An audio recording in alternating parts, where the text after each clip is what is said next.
formação de novos professores. Vamos depois falar sobre essa iria questão. dar uma mais-valia. A doutora Luísa Grilo depois vai responder essa questão. Esta é a nossa inquietação. Ok. Já vamos ter o Sr. António Pacavira. Por enquanto temos um ouvinte que está ao telefone. Eu peço desculpas porque está muito tempo à espera e porque também está a falar do exterior do país e um ouvinte que está sempre nesse espaço, portanto é um habitué. Carlos Lopes está no Porto, Portugal, a ouvir a Rádio Nacional de Angola online através do site www.rna.ao. Muito bom dia. Muito bom dia, permita-me cumprimentá-los, sim, aos seus distintos convidados, a todo o auditório da Rádio Nacional.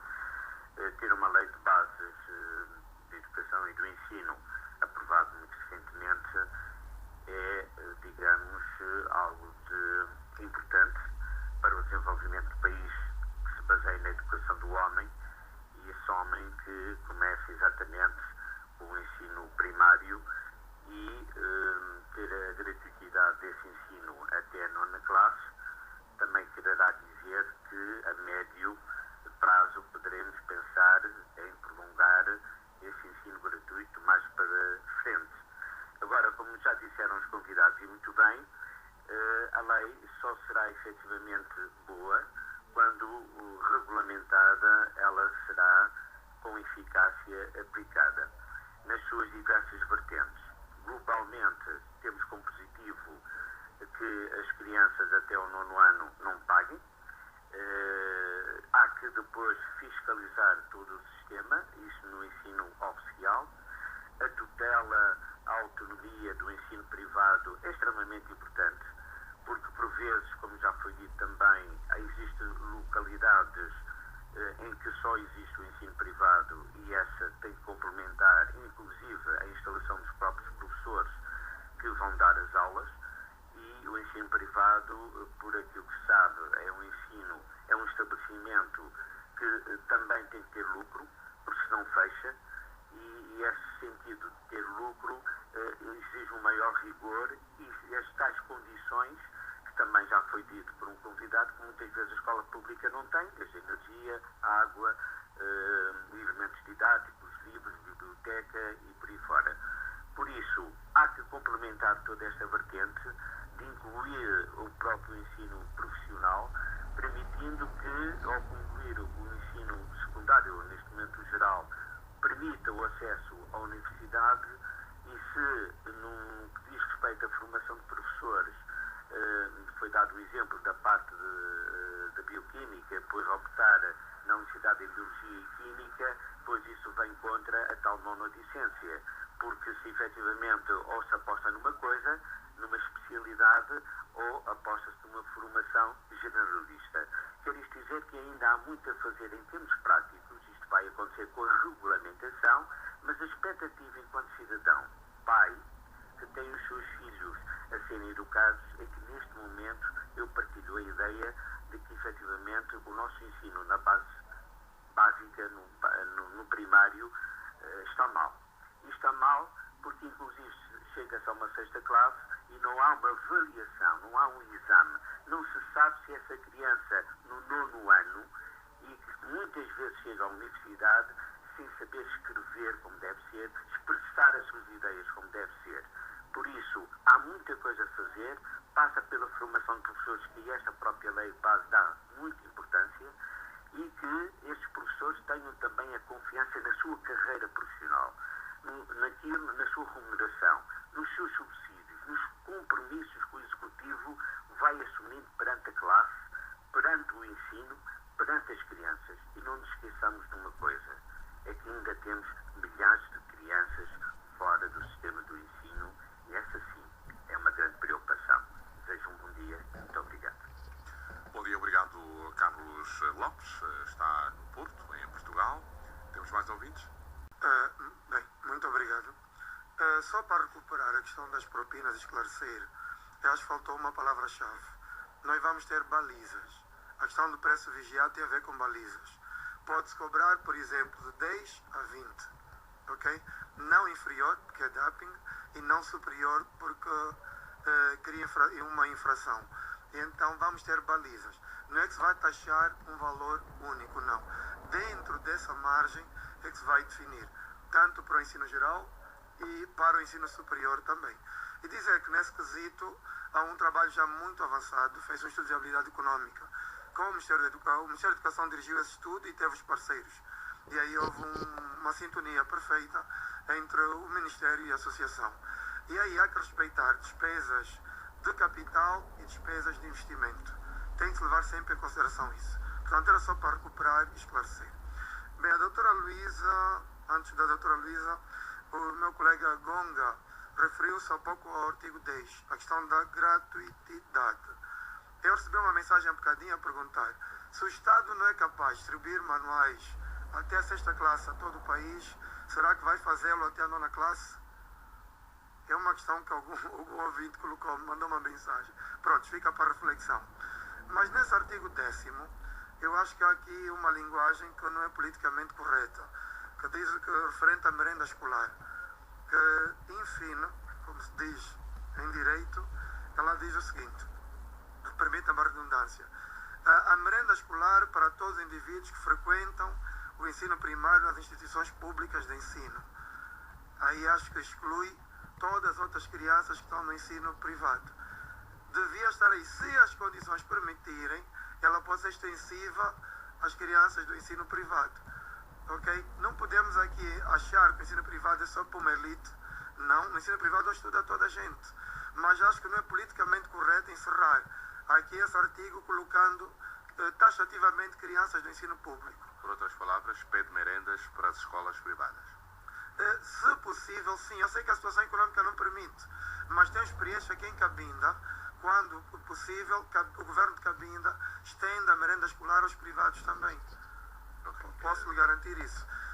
Por outro lado, há outra questão que a doutora Luísa referiu-se, que é a questão do subsistema do ensino pré-escolar. Está no artigo 22 e define o seguinte, número 1. A educação pré-escolar estrutura-se em 3 etapas, nomeadamente, a linha A, creche dos 3 meses aos 3 anos de idade. B, jardim de infância dos 3 anos aos 5 anos de idade. C, jardim de infância dos 3 anos aos 6 anos de idade. E compreendendo a classe de iniciação dos 5 anos aos 6 anos. Pronto, só aqui uma questão. O jardim de infância até agora não tem dependido, não tem a tutela do Ministério da Educação. Depende do Ministério da Reinserção Social. E eu coloco aqui a questão da doutora Luísa. Será que vamos alterar? Será que esse quadro leva-nos a brigar com que esse subsistema passa para o Ministério da Educação ou vai continuar ligado a minar-se? Pelos vistos, tem muitas questões para levantar quando começar o debate para a regulamentação dessa lei de bases. Bom, tem, com certeza tem. Uma última só, para o ensino superior também, e quero parabenizar porque a lei contempla já o ensino à distância e semipresencial. Era uma situação muito discutida até agora. Aí, por meu colega da APA, há muitos professores que fizeram alto investimento e fizeram pós-graduação e mestrado, ou têm estado a fazer no exterior do país, e me parece que finalmente temos aqui o respaldo legal para que essa certificação seja aceite a nível de Angola. O problema maior vai ser o reconhecimento desses estudos. Vamos ouvir Exatamente. Já agora o representante do Ministério do Ensino Superior, o Dr. Cláudio Azevedo, e depois vamos ouvir a doutora Luísa Grilo, da diretora-geral do Instituto Nacional de Formação de Quadros da Educação, e depois os outros 2 convidados. Se calhar é a altura já de começar a responder algumas questões levantadas pelos ouvintes, ou se calhar tem alguma coisa a acrescentar às inquietações levantadas há pouco pelo Sr. António Pacavira. Efetivamente tenho. O Dr. Pacavira, de facto, enalteceu um aspecto inovador da nova lei de bases do sistema de educação e ensino, que está relacionado com aquilo que nós chamamos de modalidades de educação diferenciadas. Estas modalidades de educação, nós encontramos, diferenciadas de educação, melhor, nós encontramos três modalidades: a educação especial, a educação extraescolar, a educação à distância e a educação semipresencial. Ora, de facto, na Lei 13/01 de 31 de dezembro, que é a lei vigente do sistema de educação, não previmos estas modalidades de ensino, de educação, em particular o ensino à distância e o ensino presencial. E estas modalidades vão poder efetivamente resolver questões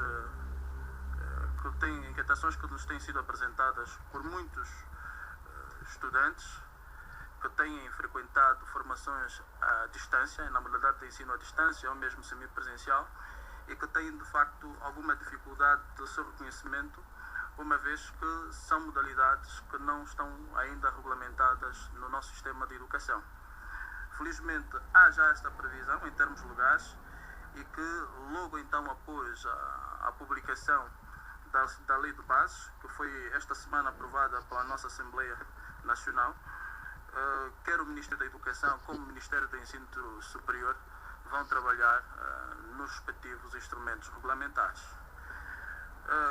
No que concerne aos ouvintes, foram colocadas várias questões que incidem particularmente a um ator fundamental do sistema de educação, que tem a ver com a qualidade dos nossos professores.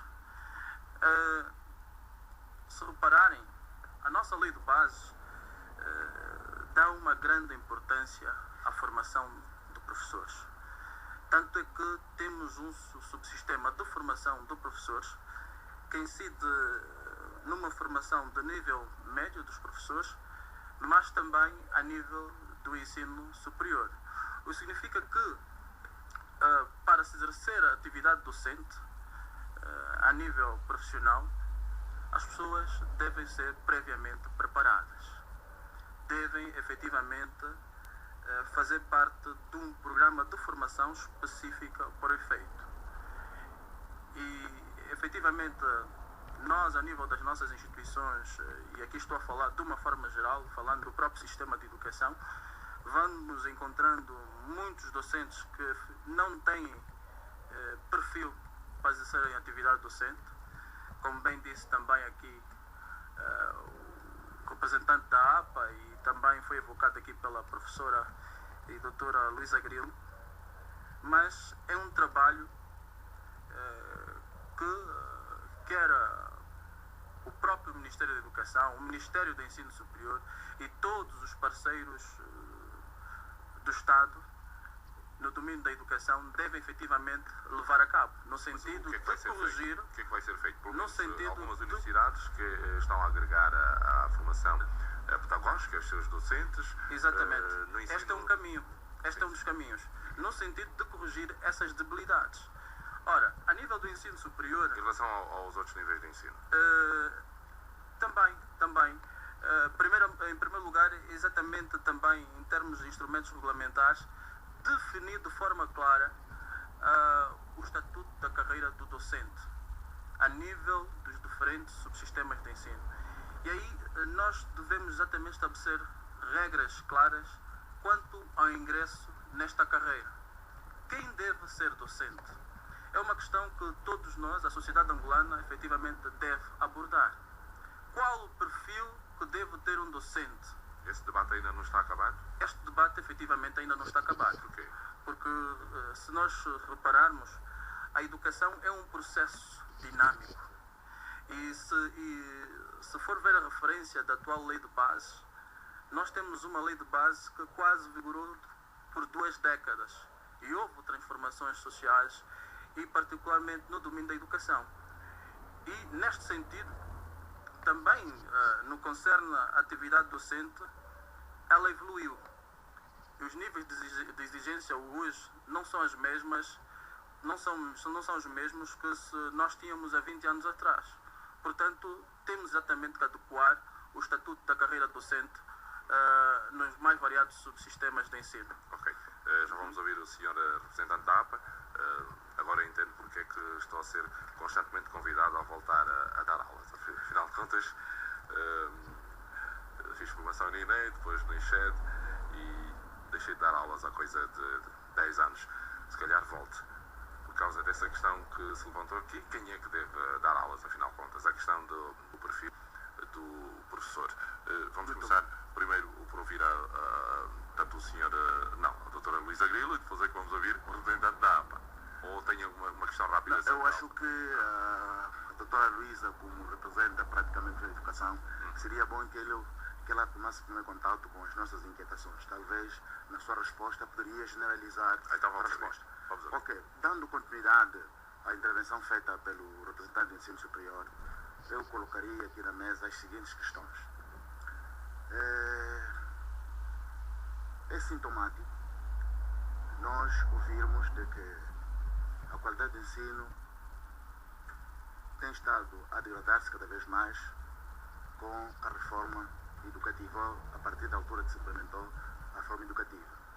Ou seja, mas o que é que está tão mal assim na reforma educativa? Eu vou até lá. O que é essa contextualização? Ao sentimento de que talvez, antes da reforma, o ensino tivesse estado melhor. Nós não temos essa opinião. A nossa opinião não é esta. O que se passa de facto é todos nós nos mobilizarmos e adaptarmos à nova realidade. Mas também a nossa adaptação tem que estar feita em função dos fenómenos que ocorrem no sistema de ensino e em função da realidade objetiva que nós vivemos. Se não vejamos, se Angola formou mais quadros para a educação, desde a independência até a etapa atual, deveria isso também significar melhoria na educação. Só que com o fim da guerra, abriu-se, no entanto, o país, estendeu-se a rede da educação para todo o canto e ingressaram na educação pessoas que não tinham, de facto, qualidades para serem professores. O que nós, por exemplo, enquanto APA, neste momento temos estado a defender é de que o que está feito está.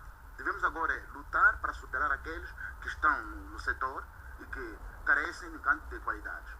Mas também, nesse momento do ingresso... Quem é que deve dar aulas? E essa é a questão, nesse momento... o debate em relação ao estatuto, o perfil do professor. Ok, neste momento, por exemplo, há um grande problema que não podemos descurar.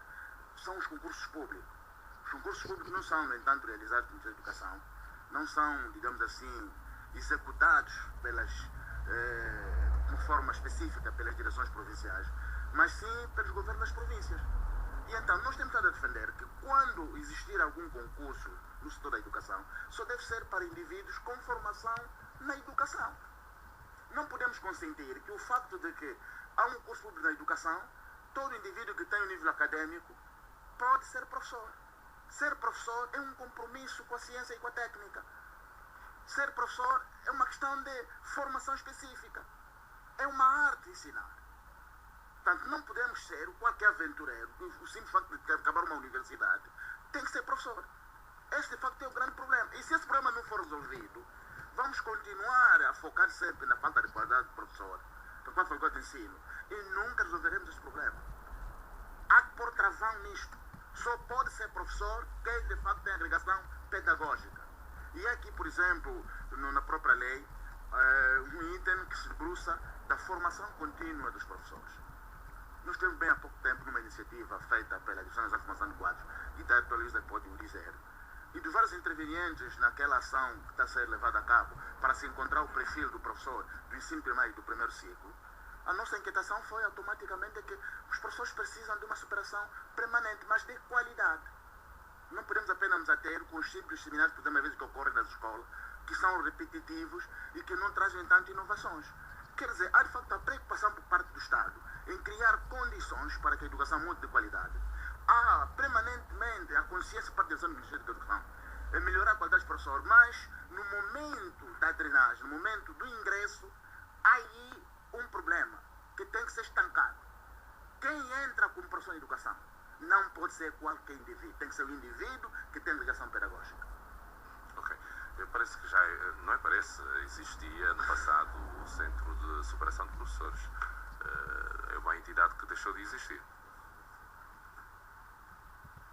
Doutora Luísa Grilo, já para responder essas questões ligadas à qualidade do ensino, perfil do professor, enfim, e outras deixadas por alguns ouvintes. Talvez para não me perder, iria começar exatamente pelo que disseram os ouvintes e depois responder ao António Sousa em relação aos centros de formação de professores. Superação dos professores. Sim. Depois aqui a inquietação da APA, né? Sim, com certeza, eu anotei aqui. A APA levanta a preocupação, fala por outros termos de anarquia, na admissão de professores, qualquer um vai dar aulas, já não se respeita a agregação pedagógica quando se faz os concursos públicos, por causa dessa abertura que se deu aos governos provinciais para contratarem ou fazerem concursos públicos para contratar professores. Ok. Em relação ao ouvinte Carlos Lopes, efetivamente uma pessoa sempre muito atenta, levantou 3 questões que merecem os meus comentários. O primeiro tem a ver com o exemplo que eu dei em termos de articulação entre o ensino secundário pedagógico e o ensino superior pedagógico, quer dizer, entre o ensino secundário e o ensino superior. Quando eu disse que um estudante que tenha feito o curso de Biologia Química no ensino secundário pedagógico, ele foi formado e está habilitado para lecionar Biologia ou Química no primeiro ciclo do ensino secundário. Quando vai para o ensino superior, também pedagógico, deve continuar a fazer esse curso, não pode mudar. Exatamente. A lei diz que ele, e eu tenho aqui, eventualmente importa ler, que o ensino secundário pedagógico é um processo através do qual os indivíduos adquirem e desenvolvem conhecimentos, hábitos, atitudes, capacidades para o exercício da profissão docente na educação pré-escolar, no ensino primário, no primeiro ciclo do ensino secundário regular de adultos, na educação especial e, mediante requisitos, ter acesso ao ensino superior pedagógico. Quer dizer que quem fez o que nós hoje chamamos INES, Escolas de Formação de Professores, ele vai continuar os estudos no ensino secundário se quiser,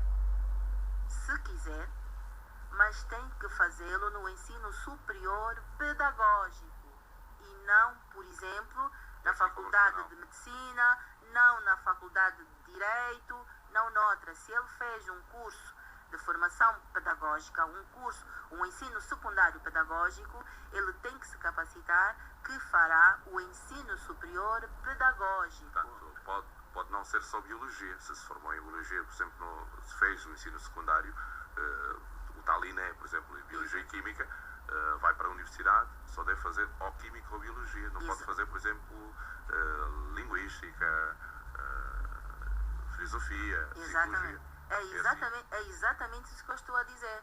Se ele fez uma especialidade, que é biologia química, como no ensino superior a formação é disciplinar e não bidisciplinar, então ele é formado para ser professor de biologia ou professor de química para o segundo ciclo do ensino secundário, onde a lecionação também é feita disciplinarmente. Realmente é uma inovação, porque passa a publicidade. Peço desculpas por estar a utilizar um exemplo. Portanto, eu fiz formação no INE de Geografia e História, portanto, dei depois aulas na iniciação, na primária. Na altura tinha que dar todas as disciplinas na primeira classe. Depois, quando vou para o ISHED, mudo de curso. Fiz letras modernas, linguística e inglês, e acabei por depois dar aulas de inglês. Enfim, já não vai ser assim. Portanto, fez matemática no segundo ciclo, né, pedagógico, e quando for para a universidade também deve fazer matemática, para que possamos ter um bom professor de matemática no futuro, não é? Exatamente. Isto para responder à preocupação do nosso ouvinte Carlos Lopes. Perguntar a este professor que fez Biologia Química, o que é que ele vai lecionar no ensino primário? Quem fizer também o magistério primário, portanto a escola do ensino secundário que forma professores para o ensino primário, quando ele quiser continuar a estudar, portanto, porque o ensino secundário pedagógico forma tanto para o emprego, portanto, para o trabalho, como dá acesso ao ensino superior. Se ele quiser continuar, fez o magistério primário, terá que ir para uma escola superior pedagógica fazer o magistério primário, para estar habilitado a trabalhar no ensino primário. Aí nós, quando fizer, e ali é que está a salvaguardar o tal problema que estamos a levantar, o busilis da questão, que é a qualidade de ensino e do professor. Exatamente. Eu não associo a qualidade do ensino apenas ao professor. Olhando para as preocupações foram Exatamente, levantadas aqui exatamente. pela A APA qualidade. e também pelo ensino privado e alguns ouvintes. A qualidade do ensino não pode ficar centrado no professor. A qualidade do ensino é muito mais do que responsabilidade do professor. A qualidade do professor tem a ver com a qualidade da sua formação. E é isto que nós, ao fazermos a articulação entre o ensino secundário pedagógico e o ensino superior pedagógico, estamos a defender a qualidade da formação dos professores. Portanto, a qualidade da formação... Ataca esse problema na raiz. Exatamente. A qualidade da formação dos professores é, sim senhora, um dos indicadores para a qualidade do ensino que se espera. Isso é um dos indicadores, apenas um, porque a qualidade tem muito mais do que a componente humana, em que o professor é, verdade, a maior responsável, mas o aluno, exatamente, as infraestruturas, o próprio aluno, as condições, exatamente, um conjunto de outros equipamentos, que concorrem para essa mesma qualidade do ensino.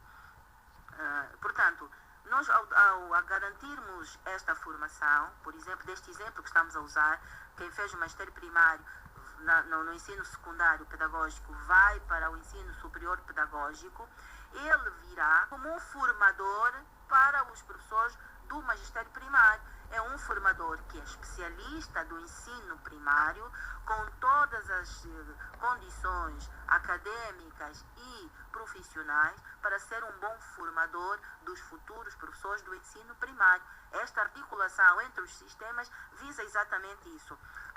Doutora, desculpa, ainda na senda do que disse o ouvinte Carlos Lopes e do que está a dizer, da questão de investir na qualidade de formação do professor, há aqui um problema que se levanta, a fiscalização. Como é que vai ser fiscalizado esse processo? Como é que vamos garantir que, afinal de contas, isso vai ser cumprido?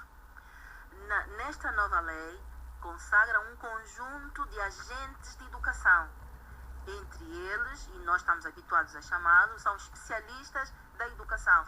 Temos os inspetores e temos os supervisores. A lei consagra, esta nova lei consagra a supervisão pedagógica como uma das componentes da formação em serviço dos professores.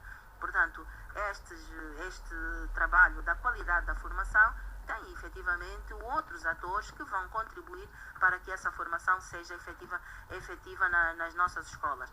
Não é possível fazer-se um trabalho em qualquer setor sem uma inspeção, portanto, sem a fiscalização. Primeiro, o inspetor, enquanto fiscal, e assegura a legalidade dos processos educativos. E aqui estamos a levantar também as questões relacionadas com as instituições que abrem, mas que não estão reconhecidas legalmente. Portanto, a inspeção vem também para dar esta legalidade, a acompanhar e verificar a conformidade do trabalho nas escolas e nas instituições de ensino em geral com o que está na lei. E depois temos o supervisor pedagógico que vem atuar próximo do professor em sala de aula, podemos dizer que a formação é em serviço, ali onde ele está e atua em função das necessidades de cada professor. E aqui já respondendo também ao colega Gonga, que está preocupado com a formação contínua dos professores e com os seminários que não tenham devida qualidade. Isto está a ser trabalhado. A formação on-job. Exatamente isso. Portanto, nós, ao regulamentarmos esta lei, teremos em conta a elaboração também dos procedimentos e de todos os instrumentos relacionados com a formação em serviço dos professores. A outra preocupação do Sr. Carlos Lopes é dizer que não existe exame no ensino primário. Existe sim exame. Na 6ª classe há um exame. Não é um exame nacional, mas é um exame a nível de cada província. Nós estamos a trabalhar na institucionalização ou na utilização novamente dos exames nacionais. Por que até agora nós deixamos de dar os exames nacionais? Acho que já falamos muito sobre isso. O país viveu um período muito difícil, onde as condições não permitiam que os exames fossem, porque os exames não fossem a todas as escolas deste imenso país.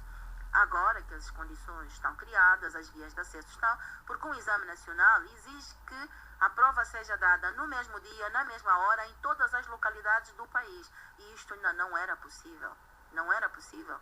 Imagina que as provas são feitas aqui no Ministério da Educação e devem estar numa escola do Dirico à mesma hora que está aqui na província de Luanda. Nós sabemos como é que é difícil chegar ao Cuando Cubango e como é que é ainda mais difícil chegar ao Dirico ou Rivungo, uma dessas províncias que nós temos, ou chegar aos Bundas, por exemplo, a esses municípios, onde é mais difícil. Mas nós estamos a trabalhar nesse sentido para voltarmos a fazer os exames nacionais. Mas há um exame provincial e eu acho que tem servido para avaliar o que os alunos efetivamente sabem. Se os alunos chegam aos níveis subsequentes sem saber ler, sem escrever, precisamos de questionar duas coisas, efetivamente. Será que ele...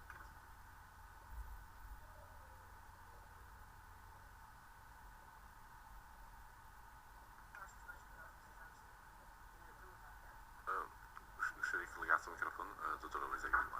Ok. Pois eu estava a dizer que, efetivamente, os exames nacionais vão voltar a acontecer, mas há, na 6ª classe, um exame provincial. E quando os alunos não chegam aos níveis subsequentes, portanto, ao primeiro ciclo e ao ensino superior, sem saber ler, duas questões devem ser sempre levantadas. Se, efetivamente, esse indivíduo concluiu, efetivamente, estudou e concluiu o ensino primário, se concluiu o nível de escolaridade que ele diz possuir, ou se, efetivamente, esse documento que ele exibe é falso, porque, infelizmente, temos muita falsificação de documentos. Isso nunca podemos pôr em questão. Que haja fragilidades, eu não vou, de maneira nenhuma, questionar. Nós reconhecemos perfeitamente que há, efetivamente, ainda muitas fragilidades que temos, e para isso estamos a trabalhar exatamente na qualidade da formação dos professores. O Sr. Carlos Lobo também levantou uma questão que é muito importante e que nós estamos efetivamente atentas a isso, é a questão da formação e da carreira. São duas coisas que se complementam e efetivamente são instrumentos muito importantes para a fixação dos professores e para a sua motivação, que é a progressão na carreira dos professores. É ainda um problema que nós vivemos, mas para o qual estamos a trabalhar, e acredito que com a regulamentação desta nova lei, o Estatuto da Carreira dos Docentes também será revista e será atualizada, e então estas questões da formação e do emprego e carreira vão estar assegurados.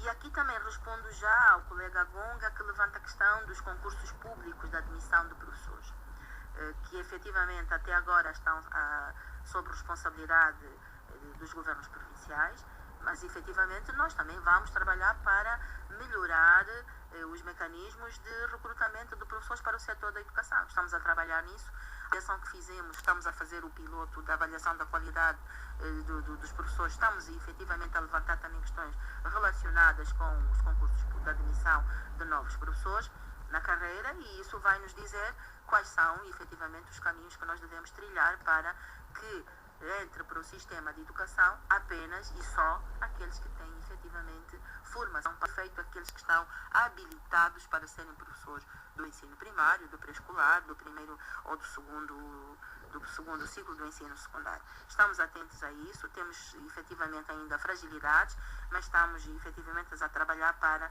que isto possa ser ultrapassado rapidamente. O senhor Paulo pergunta se quem deverá ser professor da monodocência? Só e apenas os professores que fizerem a formação do ensino secundário pedagógico para o magistério primário ou o ensino superior pedagógico na especialidade do ensino primário. Só esses é que deverão assegurar o ensino primário, logo a monodocência. Quer dizer que a formação está desenhada para que ele tenha as competências necessárias para trabalhar da primeira à 6ª classe, ou tenha as habilitações suficientes para trabalhar no pré-escolar e por aí adiante. Portanto, o que nós pretendemos fazer, e esta lei vai nos permitir isso, é exatamente reorientar os procedimentos de contratação de trabalhadores para o setor da educação. Perguntou se quem fizer a formação profissional não pode ir para o ensino superior. Pode e deve, se assim quiser, pode. E nós não estamos desfasados do mundo. Hoje, quase todos os professores no mundo inteiro são licenciados nas diferentes áreas de conhecimento. Nós também teremos de trabalhar para que isso aconteça. Não estamos efetivamente a fazer apologia de que todos os professores que temos no sistema obrigatoriamente terão de fazer o ensino superior. Não é isso que se pretende. Quem quiser fazer apenas o ensino secundário pedagógico, a lei permite que ele seja professor com todas as condições e com todas as possibilidades de progressão na sua carreira, sem ser obrigado, como até agora se faz, a ir. Não, ele tem a obrigação de ter agregação pedagógica, mas de fazer o ensino superior não é obrigado a ser licenciado ainda o professor. Quando no futuro nós tivermos efetivamente como condições para que todos os professores possam ser licenciados, aí sim nós vamos exigir que todos os professores sejam licenciados, o que significa que teremos condições humanas para fazer formação para todos esses níveis de ensino e disciplinas escolares e assim estaremos a assegurar de facto a formação. Isto só para dizer que o facto dos professores fazerem a formação a nível do ensino secundário, de modo nenhum pode comprometer a qualidade, de modo nenhum, porque a habilitação deles para a profissão está virada para aqueles conteúdos que ele irá ministrar no nível para o qual ele está a ser capacitado. Portanto, não há comprometimento da qualidade neste sentido. Houve um ouvinte que falou... Todos falaram da questão da monodocência, mas acho que já respondi à monodocência. Muitas críticas. Mas eu acredito que muita gente que faz essas críticas não tem os fundamentos necessários. O problema está na atitude do professor. Hoje, e o colega Gonga falou numa coisa que é preciso nunca esquecer. Hoje temos no sistema professores e agentes de ensino. Aqueles que efetivamente fizeram formação para ser professores do ensino primário, e aqui há muitos e podem, quem tiver dúvida, procurar escolas onde efetivamente a monodocência... Eu sou um deles. Onde a monodocência... Já estou fora disso. Pois. Trabalhei nesse sistema na escola 60, no banco, com crianças da primeira e segunda até a quarta classe. Exatamente. E fê-lo, com certeza, com muita à vontade, porque estava Obviamente. Preparado para isso. Portanto, o problema está... Passa a publicidade. Exato. O problema está no perfil de qualificação dos professores. Nós temos agente de ensino e efetivamente exigir a alguém que fez a 10ª classe, que fez a 9ª classe, que seja um bom professor da monodocência, isto é arriscado, efetivamente. Mas há alguns que conseguem superar-se e são exemplos, bons exemplos aqui a citar. Mas esta lei vem nos dar uma outra visão. Organiza o ensino primário, claramente, em 3 ciclos de aprendizagem. O primeiro ciclo para a primeira e a segunda classe, o segundo ciclo para a terceira e a quarta classe e o terceiro ciclo para a quinta e sexta classe. Se nós olharmos para os professores que temos no sistema, não pensando ainda naqueles que desejaríamos ter no sistema, nós podemos, por exemplo, se um professor só pode trabalhar com a primeira classe e deve ser o mais habilitado de todos, ficar a trabalhar no ensino primário, mas apenas a trabalhar com a primeira e a segunda classe. Ser capacitado em serviço para que ele possa ser um bom professor da primeira e da segunda classe. Portanto, possa ser um bom alfabetizador, um bom professor para ensinar as crianças a ler e a escrever. E os outros professores poderão trabalhar na terceira e na quarta, eventualmente outros poderem ser capacitados exclusivamente para trabalhar na quinta e na sexta. Esta lei dá-nos essa possibilidade. Agora, como é que vamos regulamentar isso? Aí vamos efetivamente trabalhar com os professores, isto estamos a fazê-lo, em todas as discussões relativamente à reforma da formação de professores, estamos a trabalhar com os atores no terreno, estamos a trabalhar com os membros da associação e, portanto, estamos a trabalhar neste sentido. É possível, sim, fazer monodocência sem nenhuma dificuldade. O que é preciso é que as escolas se organizem, que os professores efetivamente se empenhem e possam trabalhar. Mesmo com os agentes de ensino que temos agora, é possível trabalhar a monodocência na quinta e na sexta, porque é ali que se levanta a questão. É ali que se levanta a questão. Eventualmente, também, se assim for entendido, nós podemos rever até que ponto é que a habilitação dos professores no magistério primário dá efetivamente ou não competências para trabalhar a monodocência na quinta e na sexta classe. Esta lei vai nos permitir avaliar tudo isso. Nós estamos a fazer uma avaliação da qualidade dos cursos hoje, aqui na província de Luanda, estamos a fazê-lo, entre eles no magistério primário, e esses resultados da avaliação da qualidade dos cursos vão nos dizer efetivamente como é que estamos e como é que devemos agir daqui em diante para que a qualidade da monodocência não seja sempre posta em questão. Doutora, já acabou de responder. Para não monopolizarmos a palavra, talvez passássemos para outros convidados. Tem mais questões a levantar? Não. Em relação a... ok. Em relação ao MINARSE, o MINARSE é um parceiro que faz a gestão das instituições. Quem tutela o subsistema é o Ministério da Educação. E o MINARSE faz a gestão das escolas em função daquilo que a lei determina. Portanto, é um subsistema de ensino que é tutelado pelo Ministério da Educação. Das creches, no caso. Tudo. Nós não podemos ver o pré-escolar apenas a classe de iniciação. Nós temos que ver tudo, a tutela. A regulamentação da lei, portanto, do subsistema pré-escolar, terá que claramente dizer isso. E até agora é assim. O MINARSE faz a gestão das infraestruturas, das instituições, da mesma maneira que, por exemplo, o Ministério da Educação atribui às igrejas parceria para gerir determinados segmentos de determinadas escolas, também o MINARSE faz essa gestão. Mas não é o responsável nem pela formação dos professores, nem pela orientação metodológica desta formação das escolas. Nem é o responsável pelos programas, nem pelo currículo do subsistema de educação pré-escolar. Sr. António, aliás, Manuel Tio, portanto, da Associação Angolana de Pais e Encarregados de Educação Amigos da Criança. Há aqui questões que também interessa responder.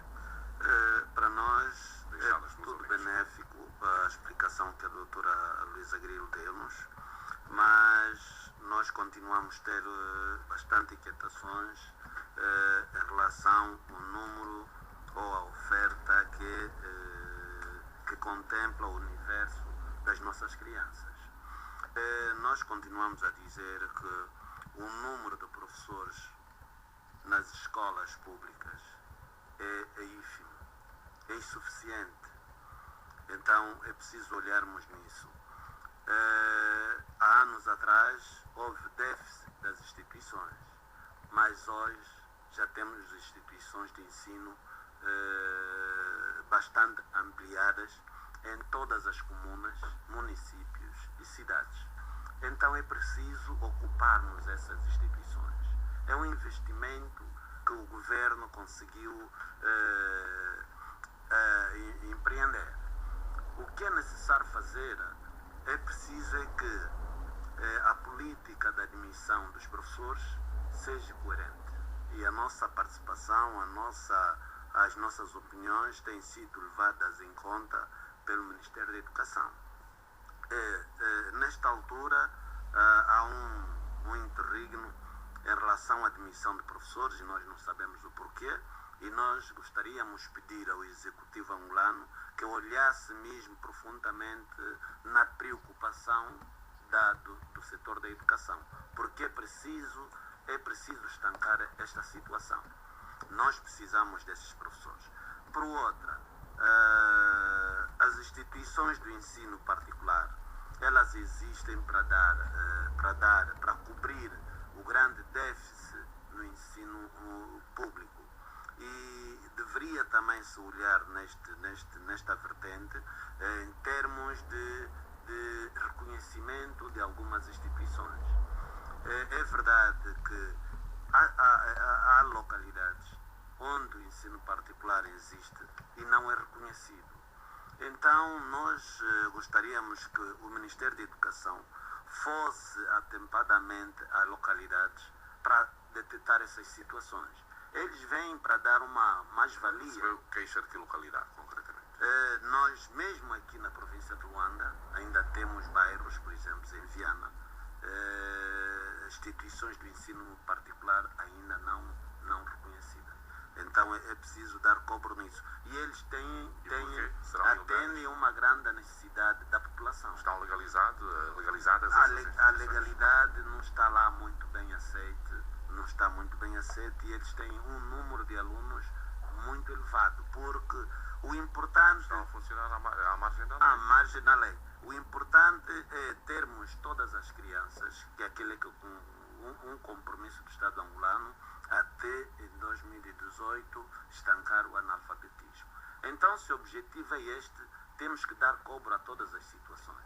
Se ali existe o ensino particular, nós temos que organizar esse ensino particular e reconhecer imediatamente. Por outra, se nós temos capacidade de colocar uma instituição estatal, então temos que colocar aí também os docentes. Mas o que é que está a aparecer? Em certas localidades, por exemplo, este ano, só em Luanda recebemos cerca de 15 instituições de ensino novas, de raiz. Onde é que está a mão de obra para se encaminhar nesta? A admissão de professores foi reclamada em número bem equitativa. Agora, foi cedido um número inferior. Isto é grande preocupação dos pais. Ok. Nós continuamos a dizer... Há pouco, vamos depois... Pois, então nós continuamos a dizer que o Ministério resposta. da Educação tem que dar esforço, mas esforço grande mesmo, para encontrar professores para cobrir esses déficits. Porque iremos continuar todos os anos com o mesmo problema de professor. Todos os anos com o mesmo... E a preocupação fica para os pais encarregados da educação. Ok, é a segunda vez que levanta essa questão no mesmo debate. Depois, se calhar, a doutora Luísa vai dizer alguma coisa, e também em relação a essa situação que levantou, peço talvez a intervenção do diretor do Gabinete Jurídico do Ministério do Ensino Superior, Cláudio Azevedo, para falar sobre essa situação que levantou o senhor Manuel Diogo, e olhar também para outras questões aqui deixadas pelos ouvintes, se calhar olhar para a questão do estímulo da qualidade de ensino e também a questão que tem a ver com a fiscalização. Portanto, a fiscalização dessa qualidade é uma das questões que foram levantadas pelos nossos ouvintes. Depois vamos ouvir também o Sr. António Pacavira, do ensino privado. Sr. Dr. Cláudio Azevedo.